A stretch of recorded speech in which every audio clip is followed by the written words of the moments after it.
నాగర్ కర్నూలు జిల్లా కడతాలో triple R solar power ప్లాంట్లను నిరసిస్తూ బాధిత రైతులు దీక్ష చేస్తున్నారు.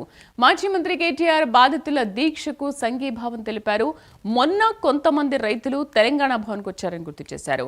బాధిత రైతులకు బీఆర్ఎస్ అండగా ఉంటుందని కేటీఆర్ చెప్పారు. కాంగ్రెస్ నేతల సొంత ఆస్తులు పెంచుకునేందుకు రేవంత్ చేస్తున్న కుట్రలను అడ్డుకుంటామని తెలిపారు.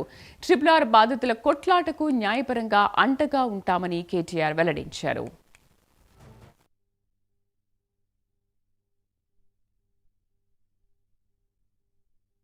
కడతాల గ్రామంలో ఈ సబ్ స్టేషన్ మన ఈ ట్రాన్స్మిషన్ లైన్ నిర్మాణం కోసం ఏదైతే నష్టం జరుగుతున్నదో 21 రోజులుగా 765 మన దానికి సంబంధించిన హై టెన్షన్ లైన్ సంబంధించిన అంశం పట్టుకొని రైతులకు నష్టం జరుగుతుందన్న మాట మీదకి వెళ్ళి నిరాహార దీక్ష చేస్తున్న రైతు సోదరులందరికీ, అట్లాగే ఇదే కల్వకుర్తి నియోజకవర్గంలో గ్రీన్ ఫీల్డ్ రోడ్డు ఏదైతే రాష్ట్ర ప్రభుత్వం మరి ఉద్దేశపూర్వకంగా వాళ్ళ భూముల విలువలు పెంచుకోవడానికి అక్కర్లేని ఒక రోడ్ వేసి దగ్గర 1200 ఎకరాలు మరి పట్టా భూములను తీసుకునే ప్రయత్నం చేస్తున్నదో దానికి సంబంధించి కూడా రైతులు ఆందోళన చేస్తూ ఉన్నారు.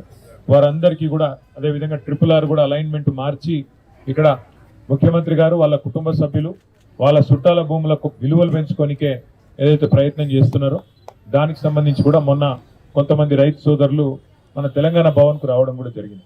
వారందరికీ అక్కడ శ్రీనివాస్ గౌడ్ గారు చెప్పింది, ఇక్కడ పార్టీ తరఫున నేను చెప్పేది కూడా ఒకటే, తప్పకుండా ఈ దేశంలో న్యాయం ఉన్నది, ధర్మం ఉన్నది, న్యాయస్థానాలు ఉన్నాయి.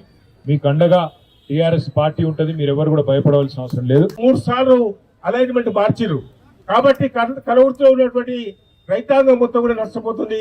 మీరు వచ్చారు కాబట్టి మన మొత్తము బీఆర్ఎస్ లో పెద్ద ఎత్తున మీటింగ్ జరిగింది. ఈ రోజు బీఆర్ఎస్ పార్టీ అండగా ఉంటుంది, రైతులను కాపాడుకుంటాము.